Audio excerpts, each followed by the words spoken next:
Il peut être bouleversant d'apprendre que vous ou l'un de vos proches êtes atteint d'une leucémie lymphoblastique aiguë, également connue sous le nom de LLA.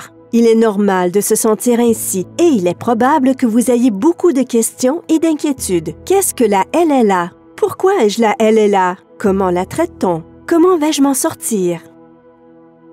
La leucémie lymphoblastique aiguë de l'adulte, ou LLA, est une forme rare de cancer qui touche généralement les adultes de plus de 50 ans, bien qu'elle puisse survenir à tout âge et qu'elle soit plus fréquente chez les hommes que chez les femmes. La LLA prend naissance dans la moelle osseuse, la partie interne molle de l'os où se forment les cellules souches et les trois principaux types de cellules sanguines, les globules blancs, les globules rouges et les plaquettes. La LLA affecte les lymphocytes, un type de globule blanc qui aide l'organisme à lutter contre les virus et les bactéries. Normalement, la moelle osseuse produit des globules blancs immatures appelés lymphoblastes qui se transforment en lymphocytes sains. Avec la LLA, les lymphoblastes n'arrivent jamais à maturité. Ils se multiplient et envahissent les autres cellules sanguines et les plaquettes avant de passer de la moelle osseuse à la circulation sanguine, puis à d'autres parties du corps. Les symptômes de la LLA peuvent ressembler à ceux d'autres maladies moins graves.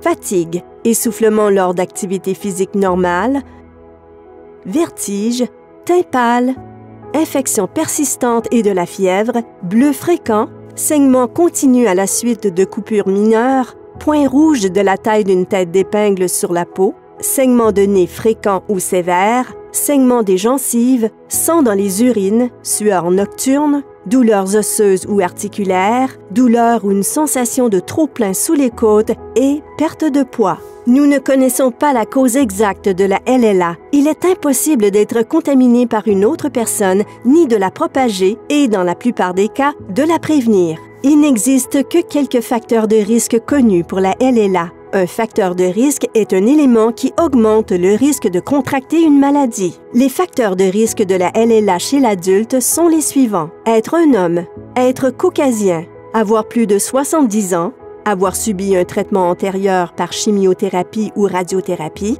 être exposé à des niveaux élevés de radiation, comme les radiations nucléaires, et souffrir de certaines maladies génétiques comme la trisomie 21, syndrome de Down.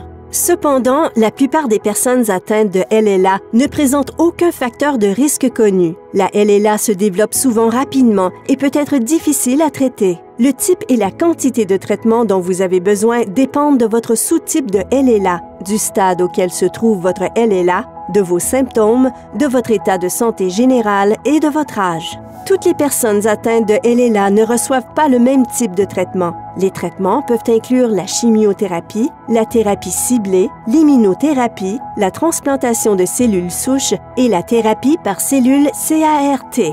Le traitement standard de la LLA est la chimiothérapie. La chimiothérapie utilise des médicaments puissants pour détruire les cellules cancéreuses à croissance rapide. Malheureusement, ces médicaments peuvent également endommager d'autres cellules saines à croissance rapide. Votre médecin peut vous recommander une greffe de cellules souches du sang et de la moelle osseuse, ou SCT, qui remplace les cellules souches endommagées par des cellules souches saines provenant d'un donneur compatible. L'efficacité du traitement dépend du sous-type de la LLA, de son stade, de l'âge et des antécédents médicaux. Certains types de LLA répondent mieux au traitement que d'autres. Les progrès de la recherche sur la LLA se traduisent par une amélioration des taux de rémission et de nouveaux essais cliniques continuent d'offrir de l'espoir. Contactez la Société de leucémie et de lymphome du Canada pour en savoir plus. Il est important de savoir que vous serez en mesure de mieux gérer votre LLA et d'avoir une meilleure qualité de vie en vous adressant à votre équipe soignante, en communiquant avec elle et en vous entourant d'un réseau de soutien. Vous n'êtes pas seul. La Société de leucémie et de lymphome du Canada est là pour vous aider à comprendre la LLA et à gérer votre expérience.